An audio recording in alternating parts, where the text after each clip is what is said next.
아들 집에서 쫓겨난 그날 밤, 저는 결심했습니다.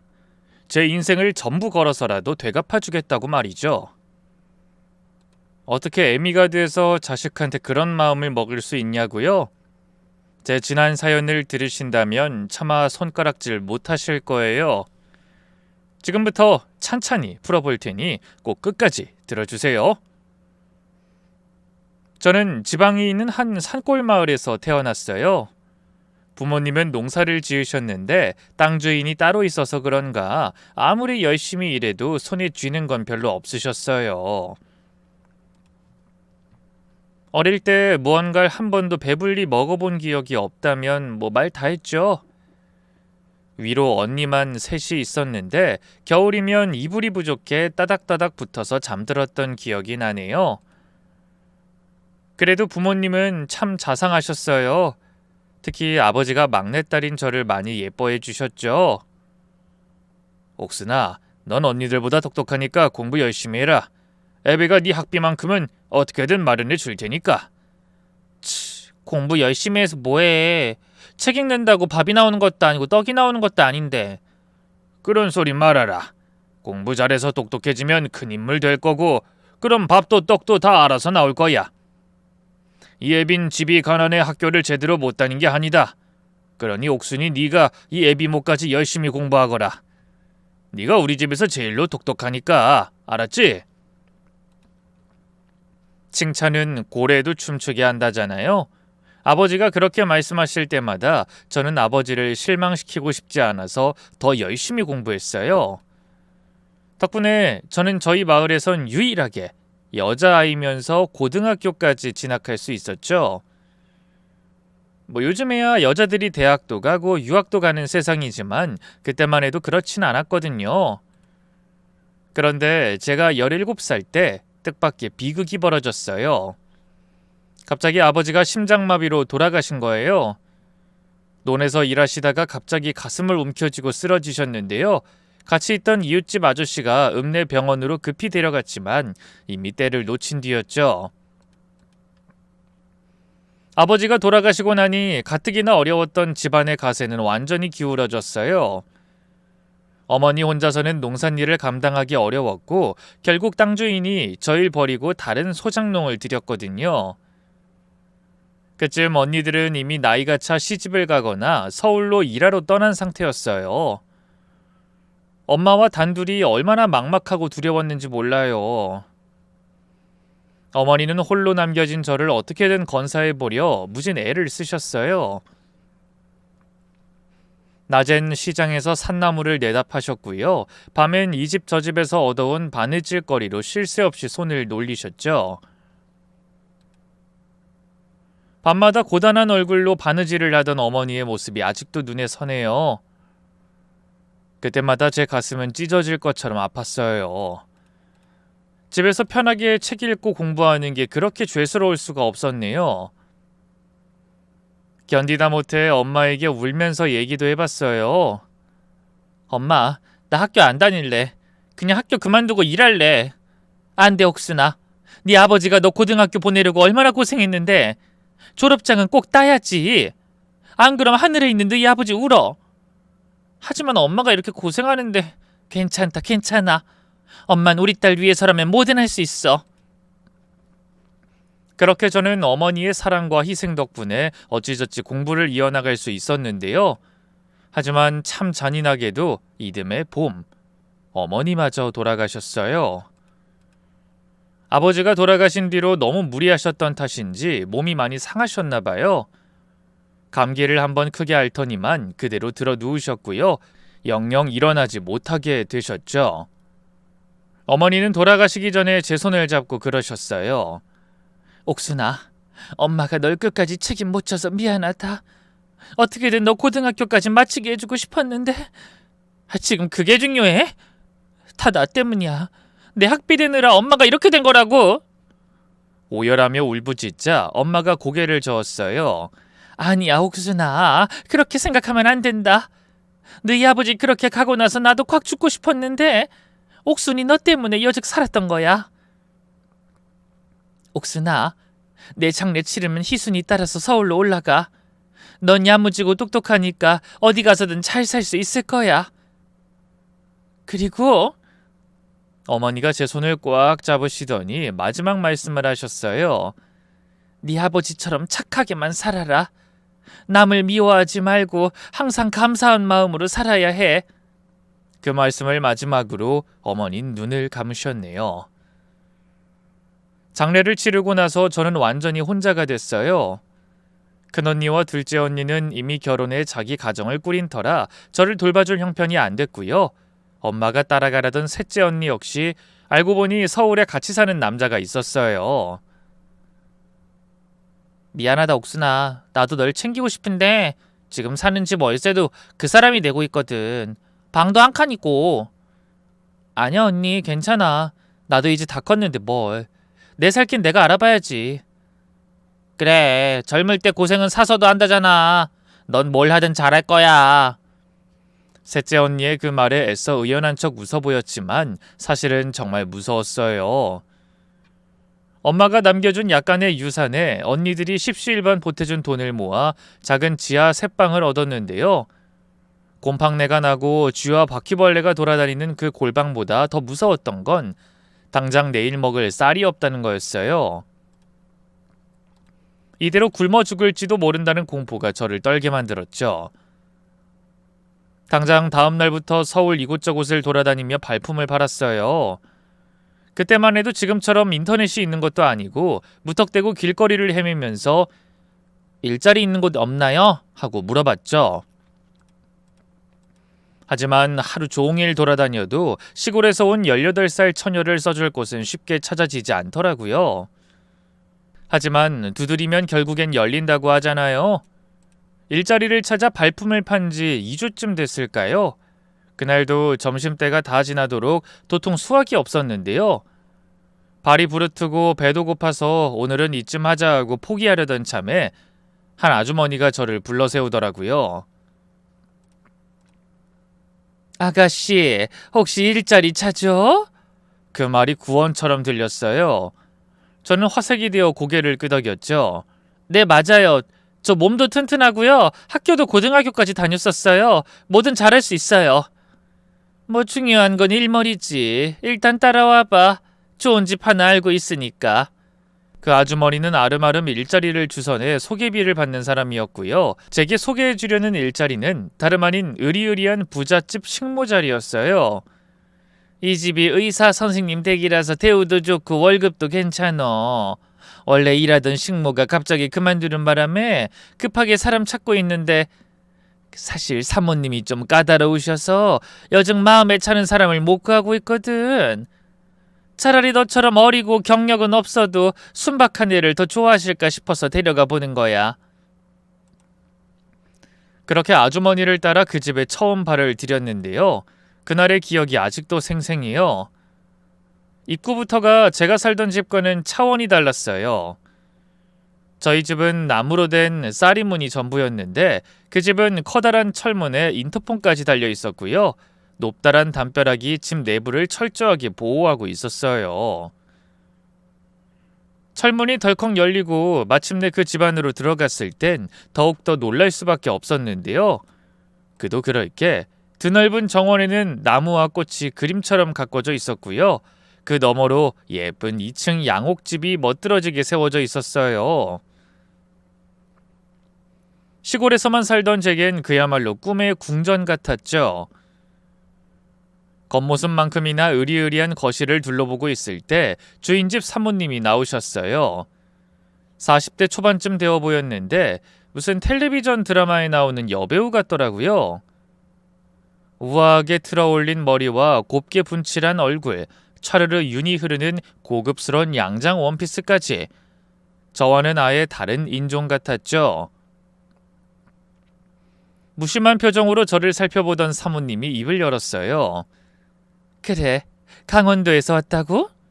강원도 어디? 아, 저 땡땡동이라고. 너무 시골이라 잘 모르실 거예요. 그러게, 처음 듣는 동네네. 뭐 그래도 시골 촌뜨기 치곤 깔끔하게 생겼어. 몇 살이라고 했지? 18살입니다. 집안일은 좀 할 줄 알아? 네, 부모님 도와서 많이 했어요. 시골에서 농사일도 했는걸요?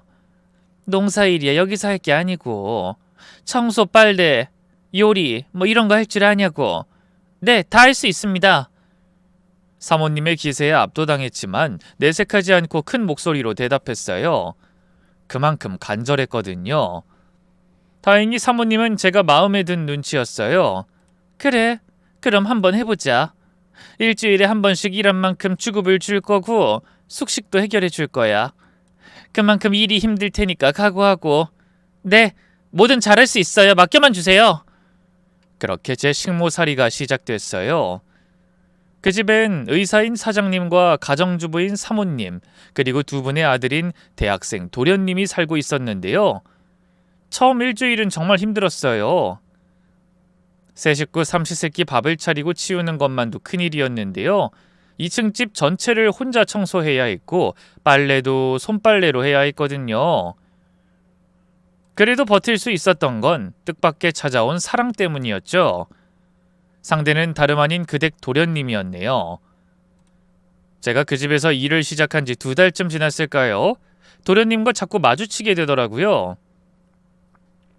처음엔 그냥 인사만 하고 지나갔는데 이 어느 날부턴가 도련님이 제게 말을 걸기 시작했어요. 옥순아, 밥은 먹고 일하는 거야? 네, 먹었어요. 나도 아까 네가 만들어준 주먹밥 먹었어. 나 원래 그런 거 별로 안 좋아하는데 이상하게 네가 만든 건 잘 먹힌단 말이야. 다정한 도련님은 그런 이빨린 말들을 자주 했어요. 뭐 크게 의미를 두지 말아야지 생각하면서도 자꾸만 가슴이 두근거리는 걸 막을 수 없었죠. 키도 크고 잘생기고 무엇보다 저를 무시하지 않고 정중하게 대해주시는 그분에게 어떻게 마음을 주지 않을 수 있었겠어요. 시간이 지날수록 도련님은 제게 더 잘해주셨어요. 제가 무거운 걸 들고 있으면 옥순아, 그거 내가 들어줄까? 하면서 대신 들어주고요. 시장에서 장을 보고 오면 고생했어, 많이 무거웠지? 하면서 인사를 해주곤 했죠. 처음엔 불편하고 어색하기만 했는데 시간이 갈수록 그분과 대화하는 게 하루 중 가장 즐거운 시간이 됐죠.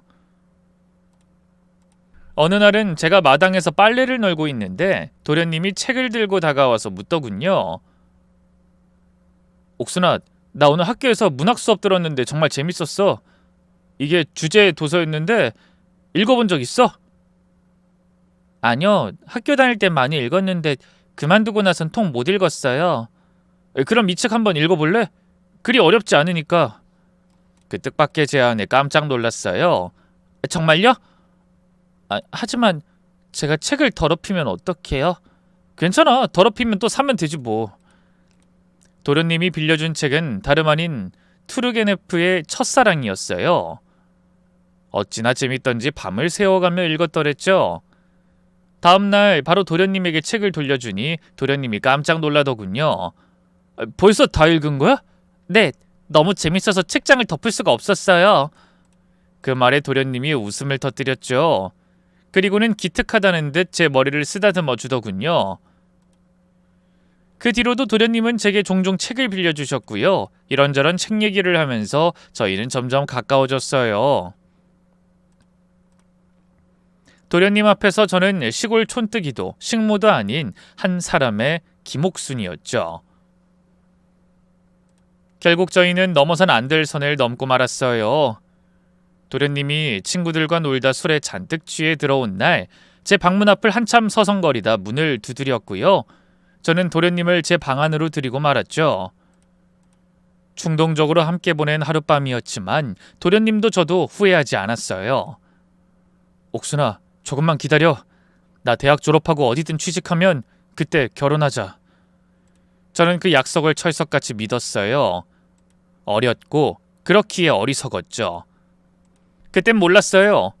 남자의 마음은 손바닥 뒤집듯이 언제든 바뀔 수 있다는 걸. 저희 관계에 변화가 찾아온 건 사모님에게 들키면서부터였어요. 꼬리가 길면 밟힌다고 도련님이 제 방에 들락날락하는 걸 사모님이 본 거였죠. 그날 밤도 평소처럼 도련님이 제 방에 왔는데 1시간쯤 지났을까요? 갑자기 방문이 벌컥 열리더니 사모님이 들어오신 거예요. 저희들 다 깜짝 놀라 벌떡 일어났지만 이미 늦었죠. 사모님의 얼굴은 새하얗게 질려 있었고 눈에는 분노의 불꽃이 타오르고 있었어요.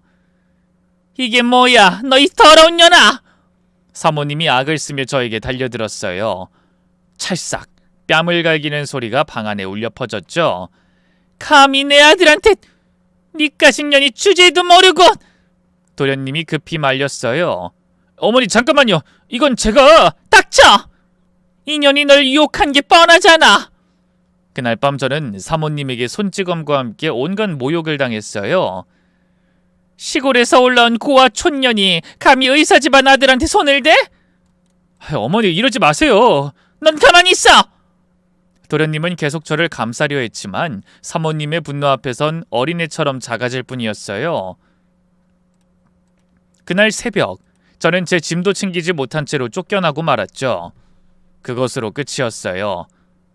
저는 도련님이 절 찾아오지 않을까 기대했지만 그런 일은 벌어지지 않았고요. 끓어오르는 배신감을 삼키며 그대로 모든 걸 잊으려 했지만 그때 이미 제 뱃속엔 도련님의 아이가 들어선 상태였어요. 만삭 때까지 홀로 어쩔 줄 몰라 하다 결국 도련님을 만나기 위해 그 집을 찾아갔죠. 근데 이미 그 집에 도련님은 없었어요. 미국으로 유학을 갔다 하더군요. 그것도 결혼을 약속한 여자와 함께요. 사모님은 문조차 열어주지 않은 채 인터폰으로 잔인하게 입을 놀렸죠. 내가 친작부터 며느리감으로 점찍어둔 애야. 이선 정치인 딸이라고. 니까지 거랑 비교가 되니? 예쁘지, 학력 좋지, 집안 좋지. 우리 아들도 이미 걔한테 푹 빠졌다고. 오죽하면 같이 유학까지 갔겠어? 말도 안 돼요. 도련님이 그럴 리가. 그동안 널 안 찾은 걸 보면 모르겠어? 우리 아들은 이미 널 잊었어. 그러니 너도 헛짓거리 그만하고 썩 꺼져. 하지만 제 뱃속엔 도련님의 아이가 있다고요. 다음 달이 출산인데. 뭐? 짧은 정적이 흐르고 굳게 닫혀있던 대문이 열렸어요. 그리고 나타난 사모님은 제 부른 배를 보자마자 경악했죠. 확실해? 정말로 우리 아들 애가 맞냐고? 어디서 몸 함부로 굴리고 다녀놓고 괜히 우리 아들 발목 잡으려는 거 아니야? 아니에요. 전 도련님이 처음이었다고요. 어떻게 그런 말씀을... 너무 억울했기 때문일까요? 아니면 도련님의 배신에 너무 큰 충격을 받았기 때문일까요? 갑자기 배가 끊어질 것처럼 아프면서 밑으로 뜨거운 무언가가 흐르는 느낌이 났어요. 양수가 터진 거였죠. 그걸 인지한 순간 눈앞이 새하얘지고 현기증이 나더군요.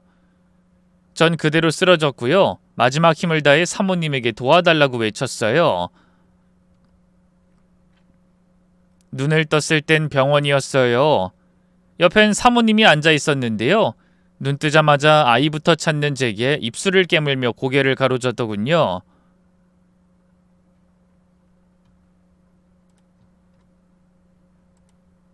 미안하다 옥순아. 아이는 죽었어. 그 청천벽력 같은 소리에 저는 입을 떡 벌렸어요. 무슨 말씀을 하시는 거예요? 우리 애기가 왜 죽어요? 탯줄이 목을 감고 있었다는구나. 이런 경우가 원래 흔하대. 거짓말이죠? 지금 저랑 우리 애기가 미우니까 도련님 발목 잡을까봐 거짓말하는 거죠? 내가 그 정도로 바닥은 아니다. 정 못 믿겠으면 의사한테 물어보든가. 제발 아니길 빌었건만 의사 역시 뱃속 아이가 사산됐다 하더군요. 제 두 눈으로 아이의 시신을 확인하고 나서야 믿을 수 있었죠. 아가? 불쌍한 내 아가? 제발 살려주세요. 우리 아가 좀 살려주세요. 의사에게 매달려 얼마나 울었나 모르겠어요. 너무나 큰 충격에 또다시 정신을 잃고 말았죠. 깨어나 보니 이미 사흘이 지난 뒤였고요. 병실엔 아무도 없었어요. 간호사에게 물어보니 사모님이 장례비까지 다 내고 가셨다고 하더군요. 제 뱃속에서 10달 가까이 자랐던 아기는 정말로 이 세상에 없었어요. 그 뒤 몇 년간은 정말 지옥 같았어요. 아이가 죽은 게 다 제 탓이라는 생각에 미쳐버릴 것 같았죠. 내가 그 집을 찾아가지만 않았더라면, 혼자 낳아서 잘 키우겠다고 결심했더라면 매일 밤 아이를 부르며 울부짖었어요. 작게 태동하던 그 움직임, 병원에 갈 때마다 듣던 심장 소리, 모든 게 그리워서 견딜 수 없었죠. 하지만 산 사람은 어떻게든 꾸역꾸역 살게 되잖아요. 저 역시 마찬가지였어요. 작은 식당에서 일하며 생계를 꾸려나갔고요. 뿐만 아니라 새로운 사랑도 하게 됐죠. 상대는 저희 가게 단골 손님이었는데요. 5살 연상의 이혼남이었고 7살 된 아들과 함께 살고 있었어요. 그 사람은 아이를 잃은 제 사연을 다 알고도 따뜻하게 받아줬죠. 옥순씨, 과거는 과거예요. 우리 아들까지 셋이 새로운 가족이 돼보죠. 그렇게 말하며 제 손을 잡아주던 그 사람의 따뜻함이 제 얼어붙은 마음을 녹였어요. 하지만 그 사람의 아들은 달랐어요. 7살이라는 나이에도 벌써 새엄마라는 존재를 경계하고 있었거든요. 결혼하고 처음 몇 달은 정말 힘들었어요. 제가 뭘 하든 아들은 저를 거부하기만 했거든요. 밥을 차려주면 상을 엎어버렸고요. 자기 몸엔 손 하나 못 대게 했죠. 물론 이해했어요. 아들의 생모가 죽은 지 오래됐다 하더라도 여전히 아들의 기억 속엔 생생하게 살아 숨쉬고 있을 테니까요. 그런 와중에 갑자기 새엄마란 존재가 나타났으니 당연히 받아들이기 어렵겠죠. 그런데 그해 겨울, 뜻밖의 아들의 마음을 얻게 되는 사건이 있었어요. 옷을 얇게 입고 다닌다 싶더니만 아들이 감기에 걸렸는데요. 남편은 마침 출장을 간 상태였고 저 혼자 아들을 돌봐야 했죠. 병원에 데려가려 해도 아들은 계속 거부했어요. 싫어요. 내가 알아서 할 거니까 나한테 신경 쓰지 마요. 이렇게 열이 많이 나는데 어떻게 신경을 안 쓰니? 그러지 말고 같이 병원에. 내가 알아서 한다고. 나한테 말 걸지 마. 아들은 그대로 문을 쾅 닫고 자기 방으로 들어가 버렸는데요. 저녁 무렵 걱정되는 마음에 슬쩍 들어가 보니 끙끙 앓고 있었어요. 급하게 체온계로 열을 재보니 40도가 넘더군요. 이러다 정말 큰일 나겠다 싶어서 급히 택시를 불러 응급실로 데려갔어요. 의사가 아들을 진찰하더니 심각한 표정을 짓더군요. 폐렴이 의심됩니다. 당장 입원해야겠어요. 아들은 그렇게 바로 입원했고요. 저는 밤새 그 곁을 지켰어요. 링거를 맞으며 힘들어하는 아들을 지켜보면서 계속 손을 잡아주고 이마를 만져줬죠. 괜찮아. 엄마 여기 있어. 무서워하지 마. 아들이 중간중간 깨서 물을 달라고 할 때마다 물을 먹여줬고 등을 토닥여줬어요. 간호사들이 어머님 좀 주무세요 라고 해도 잘 수가 없더군요. 혹시 제가 사는 사이에 무슨 일이 생기면 어쩌나 싶어서요. 사흘째 되던 날 아들의 열이 드디어 내리기 시작했어요. 의식도 또렷해지고 죽을 쏘아주니 맛있게 먹더라고요. 그제야 한시름 놓은 제게 아들이 머뭇거리다 말했어요. 고마워요. 무서웠는데 계속 옆에 있어줘서. 그 말에 눈물이 팽 돌았지만 애써 참았어요. 그리고 그저 가만히 아들의 손을 잡아줬죠.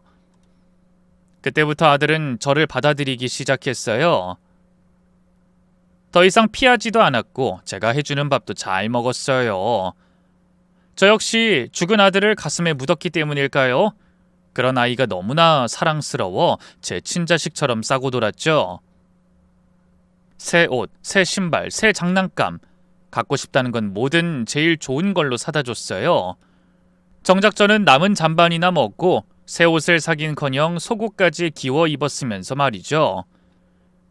하지만 이 부모 마음이란 게 다 그런 거 아니겠어요? 저는 못 먹고 못 입더라도 자식에게만큼은 뭐든 다 해주고 싶잖아요. 그만큼 아들도 제게 잘했네요. 어버이날 아들에게 카네이션을 처음으로 받았을 땐 얼마나 눈물이 났는지 몰라요. 이제 우리 세 식구 앞길엔 행복뿐이 없다고 생각했는데 아들이 중학교에 들어갈 무렵 남편이 갑작스럽게 세상을 떠났어요. 교통사고였죠. 트럭이 신호를 무시하고 달려와 그만. 갑자기 과부가 된 저는 더욱 아들에게 매달렸어요. 이제 정말 우리 둘뿐이니까 아들을 잘 키워야 한다는 사명감에 불탔죠. 아빠 없어도 엄마가 있으니까 걱정하지 마. 동수야. 넌 누가 뭐래도 내 새끼야. 엄마가 너 끝까지 책임질 거야. 졸지에 집안의 가장이 된 저는 그때부터 정말 미친 듯이 일했어요. 새벽부터 저녁 때까지 식당 서빙 일을 하고 밤엔 건물 청소 일을 했죠. 고된 노동에 온몸이 성한 곳이 없었지만 그런 건 중요하지 않았어요. 아들을 남부럽지 않게 키우는 것만이 제 삶의 목표이자 전부였죠. 아들은 그런 제 마음을 알아줬는지 정말 열심히 공부했고요. 결국 명문대를 졸업 후 대기업에 취직했어요. 그런 아들이 얼마나 자랑스러웠나 몰라요. 공부머리가 있던 아들은 회사에도 잘 적응했어요. 그리고 몇 년 뒤 소개로 만난 좋은 집안 아가씨와 결혼도 했죠. 며느리는 중학교 교사였고요. 바깥사도는 무려 의사였어요. 제가 애써서 키운 아들이 이런 좋은 집안과 인연을 맺게 되다니 얼마나 뿌듯했나 몰라요. 그때만 해도 꿈에도 몰랐어요. 아들의 결혼으로 제가 불행의 늪에 빠질 줄은 말이죠. 문제는 며느리였어요. 결혼 전엔 제게 어머님, 어머님 하면서 참 잘했는데요. 결혼하고 나서 본색을 드러내기 시작했어요. 제가 아들의 생모가 아니라는 이유로 저를 완전히 무시했죠. 바쁘다는 핑계로 연락도 잘 안 하고요. 어쩌다 집에 와도 형식적인 인사만 하고 갔어요. 제 생일에도 1시간도 안 있다가 일어났을 정도면 말 다 했죠 뭐. 명절 때도 마찬가지였어요. 보통은 시댁에 오래 있다 친정을 가잖아요. 근데 며느린 그 반대였네요. 그뿐만이 아니었어요. 며느린 자기 친정부모와 저를 노골적으로 차별했어요. 안 싸던 생일엔 비싼 한정식집에서 식사하고 선물이다 용돈이다 다 퍼주면서 제 생일엔 일이 바쁘다는 핑계로 코빼기도 비추지 않았고요. 돈 10만 원만 통장으로 보내주더군요. 참다 얘기도 해봤어요. 새아가 요즘 많이 바쁘니? 언제 한번 같이 밥이라도 먹고 싶은데. 죄송해요 어머님. 제가 요즘 너무 바빠서요. 다음엔 꼭 시간 낼게요. 하지만 며느리가 말하는 그 다음에는 영영 오지 않았죠. 제가 전화를 해도 지금 수업 준비 중이에요. 학부모 상담이 있어서요. 하면서 대충 넘어가고 반찬 좀 해다 준다 해도 결단코 됐다고 하더군요. 차라리 싫다고 솔직하게 말을 하지. 그런 식으로 핑계를 대니까 더 속상하더군요. 아들은 완전히 며느리 편이었어요. 어머니, 집사람이 바쁘니까 그래요. 이해 좀 해주세요. 바쁘다는 건 순 핑계고 일부러 피하는 거 누가 모를 줄 아니? 내가 가겠다는데도 됐다며. 그거야 어머니가 반찬 만들어서 온다니까 그러죠. 저희 집에서 밥 잘 안 먹어요. 그리고 솔직히 시어머니가 집에 온다는데 반길 며느리가 어딨어요. 그때 알았어요. 아들이 변했다는 걸. 결혼 전엔 그렇게 효자였는데 결혼하더니만 지 색시가 우선이 된 거죠. 그런 아들 부부의 태도가 싹 달라진 건 손주가 태어나면서부터였어요. 애 키우는 게 오죽 힘들어요? 지들 둘이 어떻게든 해보려다 안 되겠는지 갑자기 어느 날 선물을 한아름 싸들고 절 찾아왔죠. 니들이 어쩐 일이냐? 생전 걸음도 안 타가. 어머니도 참. 저희가 일부러 그랬어요. 이 사람 출산하고 몸조리하고 하느라 정신없어 그랬지. 아들이 멋쩍게 웃으며 대답하니 며느리가 바로 끼어들었어요. 아니야 여보. 우리가 그동안 어머님한테 너무 소홀하긴 했지. 죄송해요 어머님. 사실 제가 보기보다 낯가림이 좀 심해서 어머님이 계속 어렵고 불편했어요. 하지만 언제까지 이렇게 살 순 없잖아요. 그래서 말인데 아예 저희 집에 들어와서 사시는 건 어때요? 며느리의 갑작스러운 합가 제안에 얼마나 놀랐는지 몰라요. 제가 벙쪄서 아무 말도 못하자 며느리가 다시 입을 열었죠. 사실 어머님은 계속 혼자서 지내시는 거 이희도 그렇고 저도 마음에 걸렸거든요. 이제 연세도 있으신데 언제 아프실지 모르잖아요. 그래도 갑자기 같이 살자니. 너무 어렵게 생각하지 마세요. 그리고 사실 제가 곧 복직해야 하거든요. 사립학교라 육아휴직이 길지 않아서요. 복직한다고? 그럼 애는 어떡하고? 그래서 어머님께 부탁드리는 거예요. 살림이야 일하는 아주머니가 해주시지만 영준인 남의 손에 맡기는 게 좀 찝찝해서요. 요즘 베이비시터가 애 학대하는 사건 사고도 많고. 그제야 며느리와 아들이 절 찾아온 이유를 알겠더군요. 손주를 부탁하고 싶어서 그런 거였어요. 솔직히 괘씸했지만 그렇다고 차마 거부할 순 없었어요. 남편 보내고 아들까지 출가하고 나니 혼자 사는 게 너무 외롭기도 했고요. 갓 태어난 손주는 눈에 넣어도 안 아플 만큼 사랑스러웠으니까요. 결국 저는 아들 집에서 살면서 손주의 육아를 전담하게 됐어요. 처음엔 며느리도 아들도 좀 돕는 신용을 하더니만 몇 달이 지나니 슬슬 손을 떼기 시작하더군요. 기저귀 갈기, 밤중 수유, 목욕시키기, 그야말로 모든 걸 제가 다 했죠. 힘들었지만 그래도 무럭무럭 자라나는 손주를 보면서 행복했어요. 사실 제 첫 아이는 낳자마자 죽어버렸고 아들은 7살 때 만났으니 아기 때부터 자식을 키워본 경험이 없잖아요.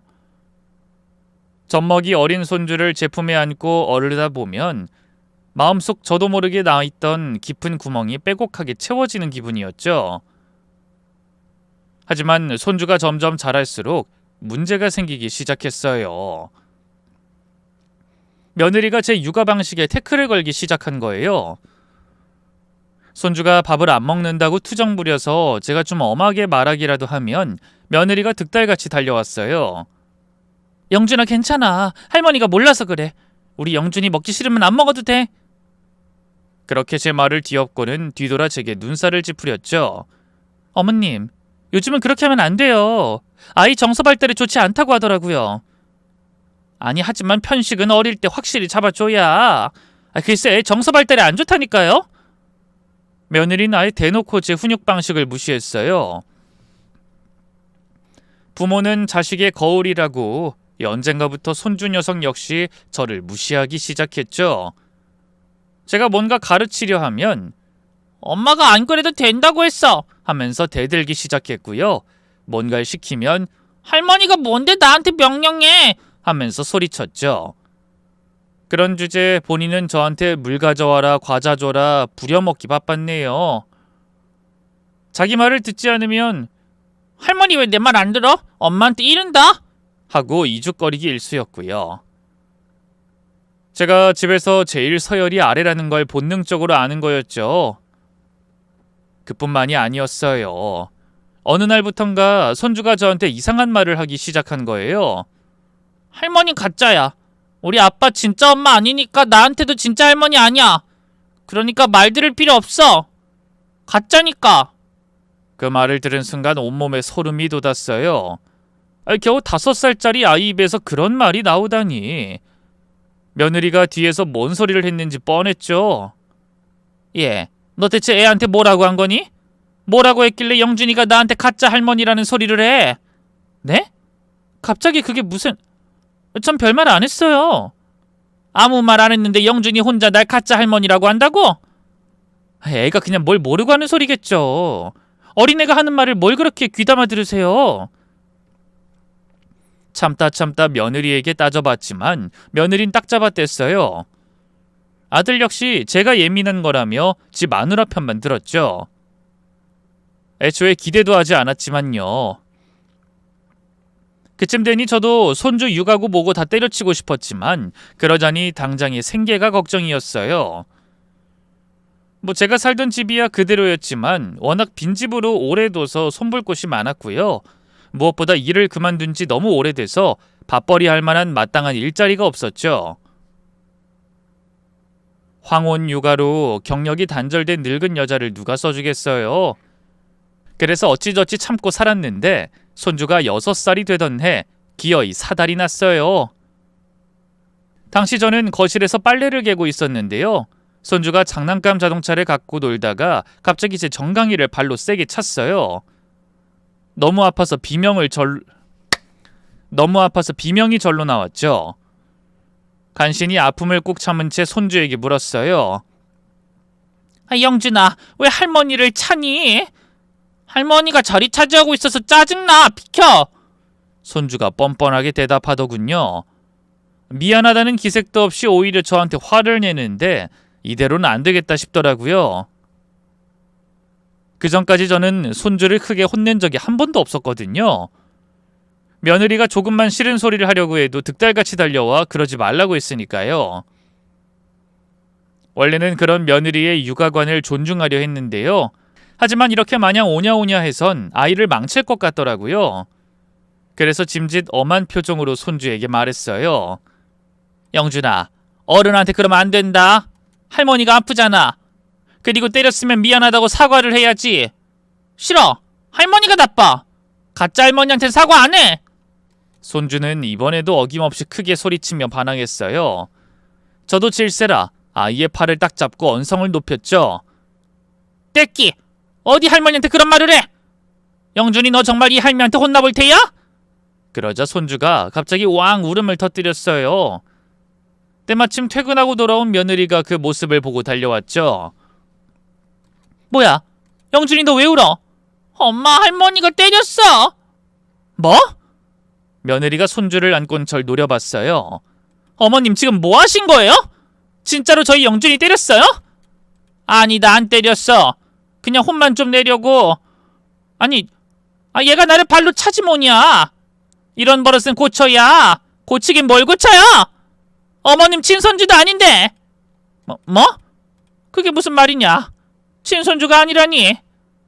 그이가 어머님 친자식이 아닌데 당연히 우리 영준이도 친손주 아니죠. 어머님이랑 피 한 방울 안 섞였는데 무슨 권리로 남의 자식을 때려요? 며느리의 말에 기가 막혀 헛웃음이 나왔어요. 남의 자식이라고요? 지난 6년간 내 몸이 부서져라 애지중지 손주를 키워왔는데 내가 남의 자식을 6년간 밤낮으로 키웠다고? 그동안 너도 아범도 일 핑계로 영준이 나 몰라라 했잖냐? 영준이를 누가 키웠는데 똥기저귀 갈고 씻기고 입히고 누가 다 했는데? 그깟 걸로 생색내지 마세요. 대신 꽁으로 이 집에서 먹고 자고 하셨잖아요. 돈 한 푼 안 줘놓고 며느린 대단한 대가를 지불한 듯 굴더군요. 저는 참을 수가 없어 달려가 며느리의 뺨을 올려붙였어요. 이 배은망덕한 년, 뭐? 생색? 내가 지금 생색내는 걸로 보이냐?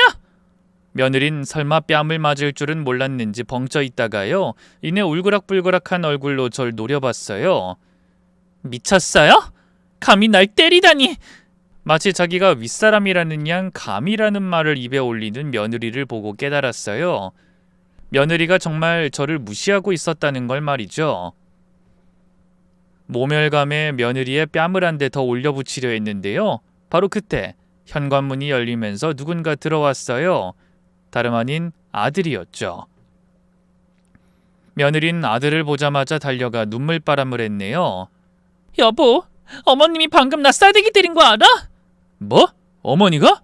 그래. 영준이 때렸다기에 내가 그러지 말라고 했더니 나까지 때렸다고. 어머니, 이 사람 말이 사실이에요? 아들이 무서운 표정으로 저를 노려봤어요. 저는 떨리는 목소리로 아들에게 해명했죠. 동수야, 그게 아니라 영준이가 나를 발로 차서 훈육을 좀 하려고 했더니 애미가... 어머니! 지금 변명하실 때가 아니에요. 이 사람 뺨을 때렸다는 게 사실이냐고요? 아들의 차가운 목소리에 가슴이 철렁 내려앉았어요.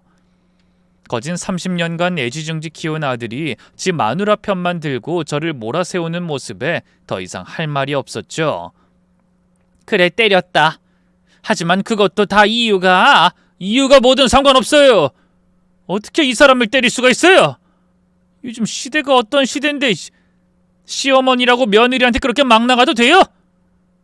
아들의 옹호에 며느리가 옆에서 더욱더 피해자 행세를 하기 시작했어요. 여보, 이제 정말 한계야. 그동안 참고 참았는데 내가 대체 뭘 잘못했다고 날 때려?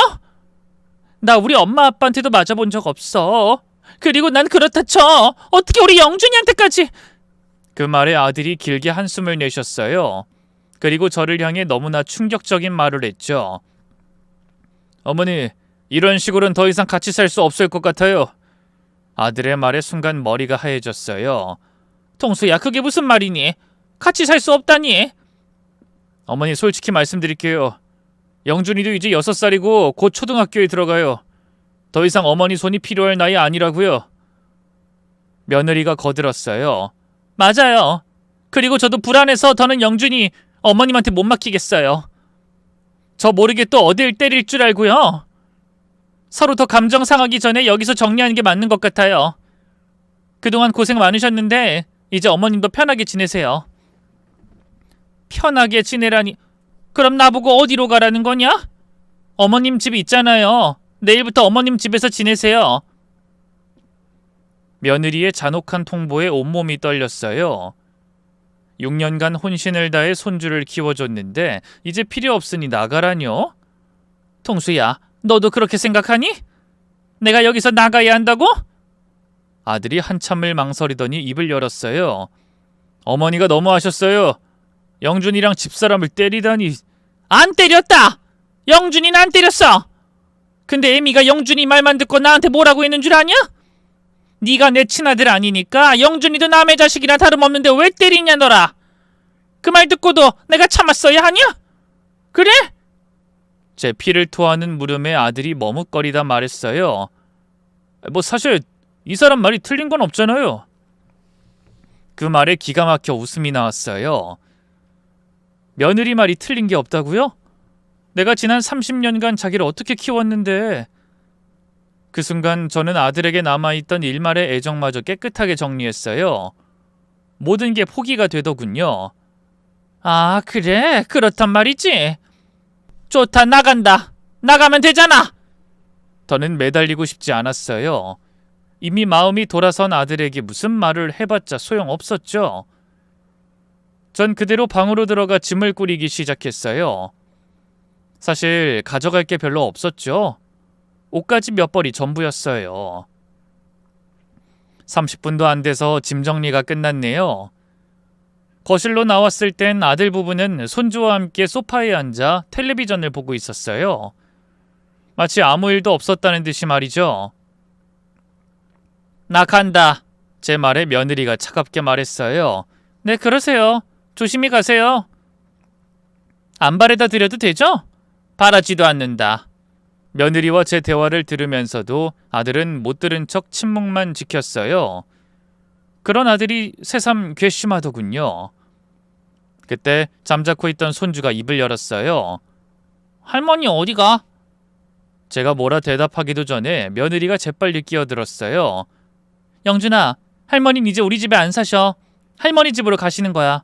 왜? 할머니가 뭘 잘못했는데? 아까 영준이도 봤지? 할머니가 엄마 때렸어. 그러니까 이제 우리 집에 못 사는 거야. 아싸! 그럼 이제 할머니 방 내 장난감방 할래.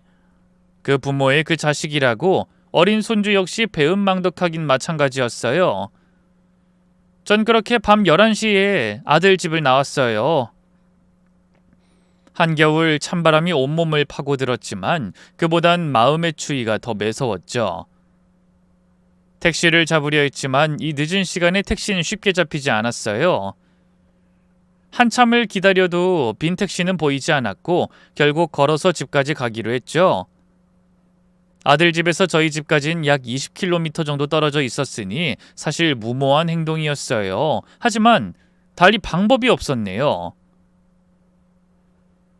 처음 한두 시간은 분노로 버텼어요. 어떻게 아들이 나한테 이럴 수 있을까? 저뿐 아니라 지 아들까지 6년간 몸바쳐 키워줬는데 이런 식으로 내쫓다니. 분노가 발걸음에 힘을 실어줬죠. 하지만 시간이 지날수록 몸이 말을 듣지 않기 시작했어요. 다리는 후들거리고 허리는 끊어질 것 같았죠. 새벽 2시쯤 되니 길거리엔 사람 그림자조차 보이지 않았어요. 신이시여, 제발 집까지만 갈 수 있게 해주세요. 중간중간 벤치에 앉아 쉬면서도 계속 걸었어요.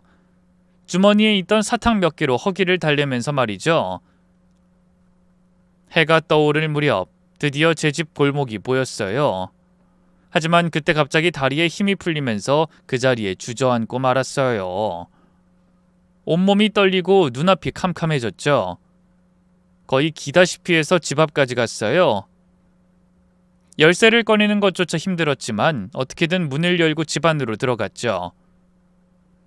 6년간 거의 비워두다시피 했던 집은 곰팡이 냄새가 진동했고 그 어떤 온기도 느껴지지 않았어요. 하지만 지칠 대로 지친 저는 차가운 바닥에 그대로 쓰러져 버렸네요. 계산해보니 무려 7시간을 밤새워 걸었더군요. 손가락 하나 꼼짝할 수가 없었고 정신이 점차 아득해졌어요. 아, 이렇게 죽는구나. 그런 생각이 들면서 온몸이 경직됐죠. 30년 키워준 아들에게 개만도 못한 취급을 받고 한겨울 밤에 7시간을 걸어 집에 왔는데 이렇게 쓸쓸하게 죽어야 하나 싶더군요. 그러자 갑자기 억울해졌어요. 이렇게 얌전히 당하기만 하고 죽는다면 저승에서도 눈을 못 감을 것 같더군요. 그래, 어떻게든 되갚아주자. 내가 당한 만큼 죽이 되든 밥이 되든 복수해보는 거야. 그런 생각이 들자 오히려 기운이 생겼어요. 온몸이 떨리는 와중에도 간신히 일어나서 물을 마시고 방으로 가 이불을 덮었죠. 죽을 각오로 차라리 복수를 하자. 이렇게 죽을 순 없지. 누구 좋으라고. 이튿날 저는 바로 흥신소부터 찾아갔어요. 아들 부부의 약점을 찾아 한 방에 날려버리겠다는 생각이었죠. 하지만 흥신소 사장은 제 행색을 보더니 난감한 표정을 짓더군요. 어이 할머님, 흥신소라는 게요 원래 조사비가 만만치 않아요. 수백만 원은 기본이고 머릿수가 늘어나고 조사 기간이 길어지면 1,000만 원도 나온다고요. 1,000만 원이라니 제겐 천문학적 숫자였어요. 제 통장에 있는 돈을 다 긁어 모아도 100만 원이 채 안 됐거든요. 그럼 분할로라도 어떻게... 할머님, 저희도 장사를 하는 입장이라서요. 선입금이 없으면 어려워요. 결국 흥신소 문턱도 넘지 못하고 돌아와야 했어요. 그 다음엔 변호사 사무실도 찾아가 봤는데요. 법적으로 아들과 며느리를 단죄할 수 있는 확실한 방법은 없더군요. 만약 패소한다면 어마어마한 소송비까지 제가 물어야 했고요.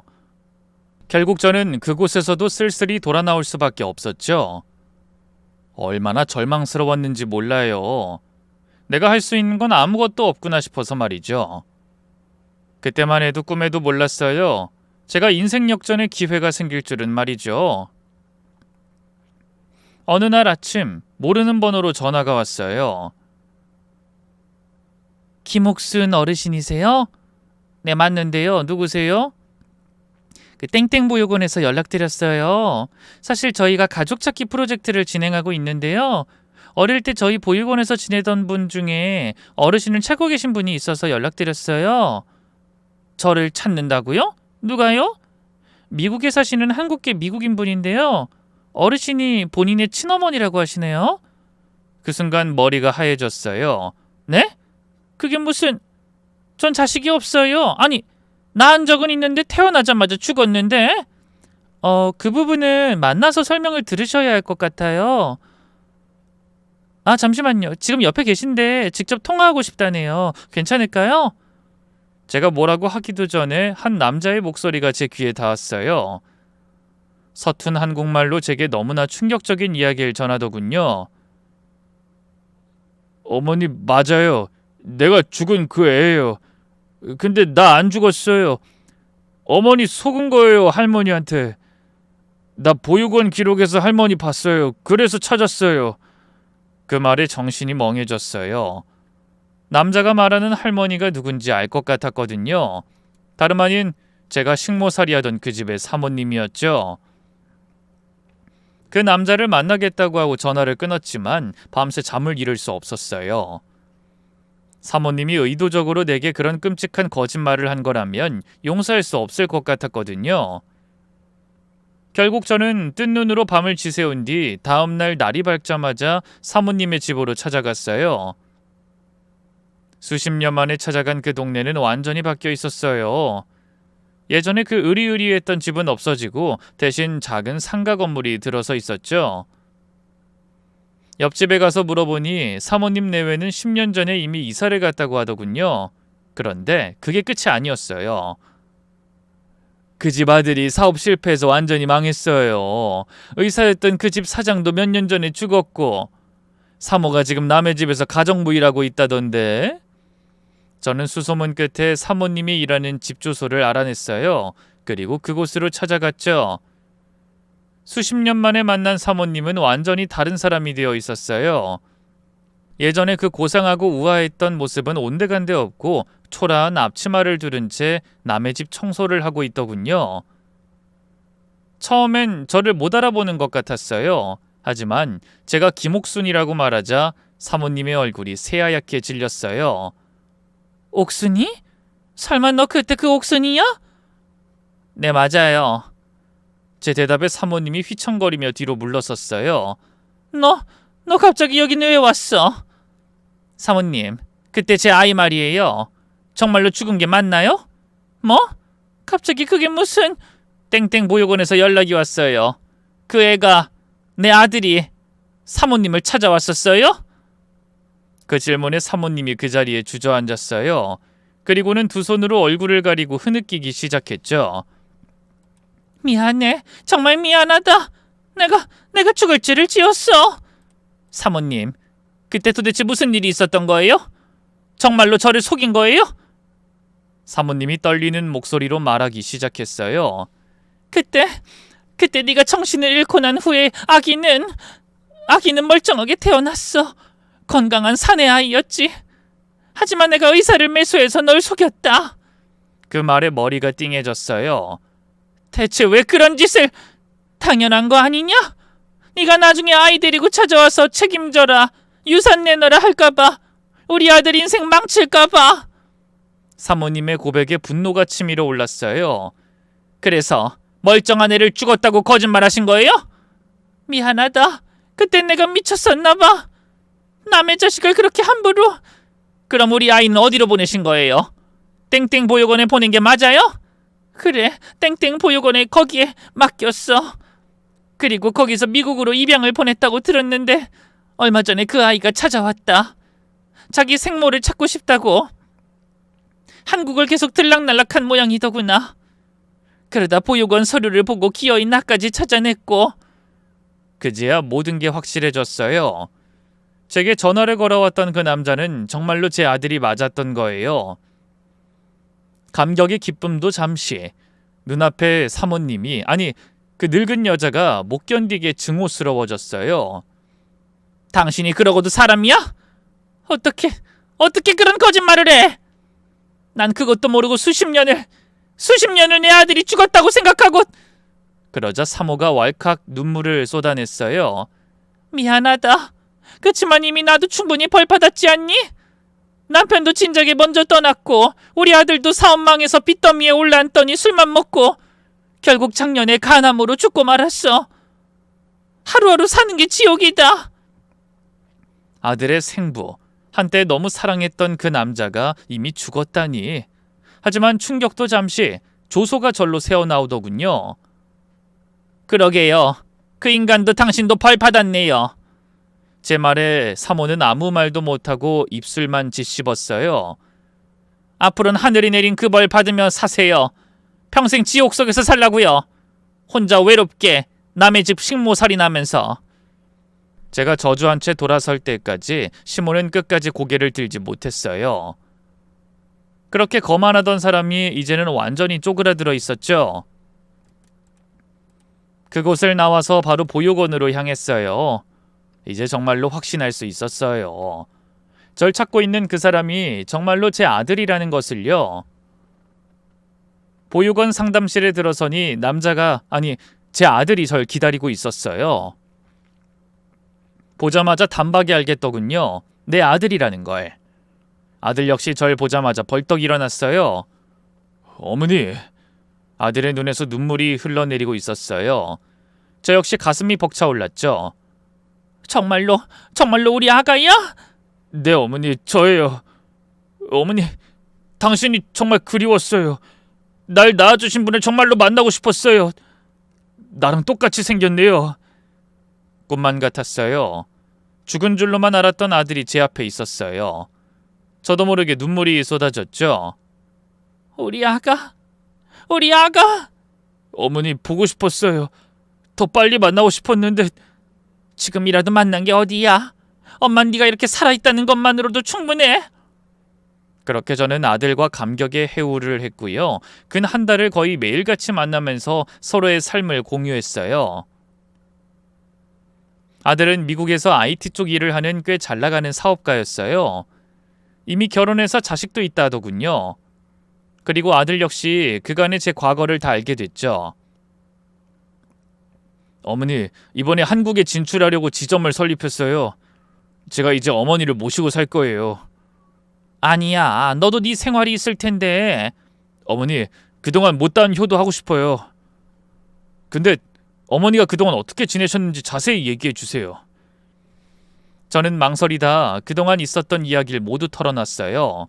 특히 지난 30년 동안 친자식처럼 키웠던 양아들에 대한 배신과 모욕, 그리고 최근에 벌어진 일까지.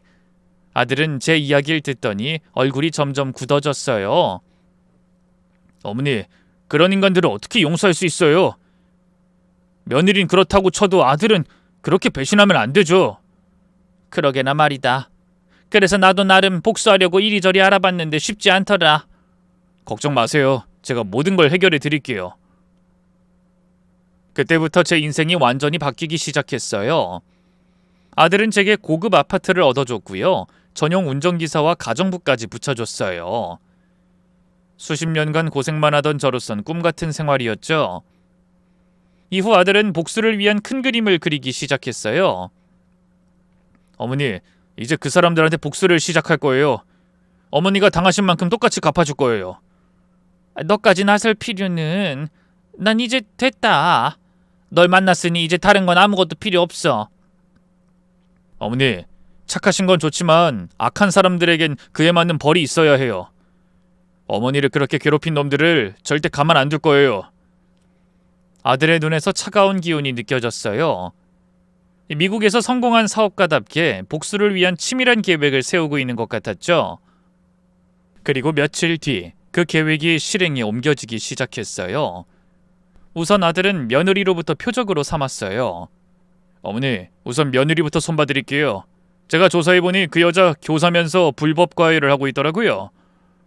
아들이 보여준 자료를 보니 정말 깜짝 놀랐어요. 며느리가 불법 과외를 하면서 한 달에 1,000만 원이 넘는 돈을 벌고 있었던 거예요. 그것도 세금 신고는 하나도 안 하고 말이죠. 이런 나쁜 년, 선생이 돼서 이런 짓을 하다니. 어머니, 이제 이 자료를 교육청과 국세청에 신고할 거예요. 그리고 학부모들에게도 알려서 완전히 매장시킬 거예요. 아들은 바로 실행에 옮겼어요. 얼마 뒤 결과가 나타나기 시작했죠. 교육청에서 며느리의 학교로 감사관들이 들이닥쳤고요. 국세청에서도 세무조사를 시작했죠. 며느리는 뭔가 감이 왔던 걸까요? 제게 전화를 걸어 묻더군요. 어머님이 그러신 거예요? 뭐가 말이냐? 저 과외한다고 교육청이랑 국세청이 찌른 거야. 뭐 우리 아들이 한 거니 내가 한 거라고 볼 수 있죠. 아들이라니... 그 이 말하는 거예요? 아니, 그놈은 더 이상 내 자식이 아니지. 나 젊을 적에 낳았다 사산한 아이가 있다고 했지. 아이, 그 아이가 살아있었지 뭐냐?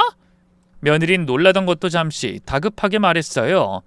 그래서 그 친아들 이용해서 제게 복수라도 하겠다는 거예요? 복수라고 하면 너무 거창하고 그냥 내가 당한 만큼 갚아주겠다는 거지. 어머님, 정말 이러실 거예요? 며느리는 울컥해 쏘아붙이던 것도 잠시 이내 가증스런 목소리로 애원했어요. 어머님, 제발요. 제가 지난번에 실수한 건 사과드릴게요. 그러니까 신고 넣은 거 취소해주세요. 제 인생이 걸린 문제라고요. 네 인생? 네가 날 핍박하고 내쫓을 땐 내 인생 생각하고 한 거니? 어머님 잘못했다잖아요. 제발요. 이제 와서 빌어봤자 소용없어. 네가 뿌린 대로 거두는 거야. 전 그대로 전화를 끊어버렸어요. 며느리의 처절한 목소리가 귀에 맴돌았지만 조금도 동정심이 들지 않았죠. 며칠 뒤 언론에 며느리에 대한 기사가 났어요. 땡땡 중학교 교사 불법 과외로 연 1억 2천만 원 챙겨 세금 탈루 혐의까지. 기사가 나자마자 학부모들 사이에서 난리가 났어요. 그 선생 우리 애는 대충 가르치면서 과외 받는 애들만 신경 썼구나. 아우, 과외비를 그렇게 많이 챙겨놓고 세금도 안 냈다고? 정말 뻔뻔하네. 분노한 학부모들이 집단으로 교육청에 민원을 넣었고요. 며느리는 결국 교사 자격이 정지됐어요. 그뿐만 아니라 거액의 세금과 가산세까지 물어야 했죠. 하지만 아들의 복수는 거기서 끝나지 않았어요. 어머니, 이제 시작이에요. 어머니 며느리 집안에서 운영하는 병원에도 문제가 많더라고요.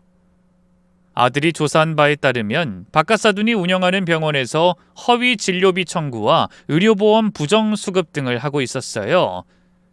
이 자료들을 건강보험공단과 보건복지부에 제보할 거예요. 그리고 언론에도 알려서 완전히 뿌리 뽑을 거예요. 일주일 뒤 바깥사돈네 병원에도 대대적인 감사가 들어갔어요. 그리고 곧바로 언론에 보도됐죠.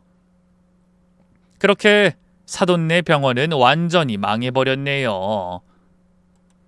아들은 양아들을 상대로 민사소송도 걸었어요. 근 30년간의 양육비와 손주 육아 노동에 대한 정당한 대가를 달라는 소송이었죠. 사실 법적으로 이기기는 힘든 싸움이었어요. 양육비나 손주 돌봄에 대한 보상을 청구하는 건 현실적으로 어려웠거든요. 하지만 굳이 소송을 건 건 양아들을 정신적으로 괴롭히려는 의도도 있었고요. 직장에 소문도 내기 위해서였네요. 아니나 다를까 직장에 쫙 소문이 퍼지자마자 양아들이 저를 찾아왔어요. 어머니, 소송 좀 취하해 주세요. 저 이러다 회사 그만두게 생겼다고요. 왜 어머니라고 부르니? 나 쫓아낼 땐 언제 곧? 제가 잘못했어요. 그때 제가 너무 흥분해서. 흥분해서 널 7살 때부터 친자식처럼 키워준 나를 그렇게 쫓아냈니? 어머니, 잘못했어요. 제발 용서해 주세요. 입양아가 눈물을 흘리며 빌었지만 전 냉정했어요. 내 알 바 아니지.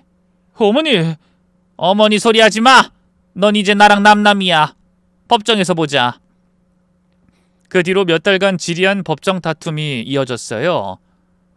비록 재판은 패소했지만 아들은 기자들을 매수해 양아들의 배은망덕함에 대한 기사를 뿌렸어요. 연일 신문과 방송에도 보도가 됐고요. 온라인상에선 양아들의 신상을 캐려는 사람들로 득실됐죠. 결국 양아들은 사회적으로 완전히 매장됐고요. 회사도 그만둘 수밖에 없었네요. 동료들의 시선이 너무 차가웠거든요. 이후 양아들은 이직하긴커녕 사업을 하겠다면서 있는 돈 없는 돈 죄다 끌어모아 투자를 했는데요. 사업의 사자도 모르면서 그게 될 리가 있겠어요? 결국 다 말아먹고 빚더미에 올라앉았어요. 며느리와도 이혼하고 지금은 혼자 막노동을 하며 산다더군요. 며느리 역시 망해버린 친정에 기대지도 못하고 혼자 힘들게 손주를 키우며 산다 하대요. 저는 친아들과 함께 행복하게 살고 있어요.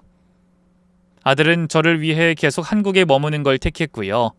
지금은 며느리와 손주까지 한국에서 함께 살고 있답니다. 긴 얘기 들어주셔서 감사합니다. 여러분도 가족의 소중함을 잊지 마세요.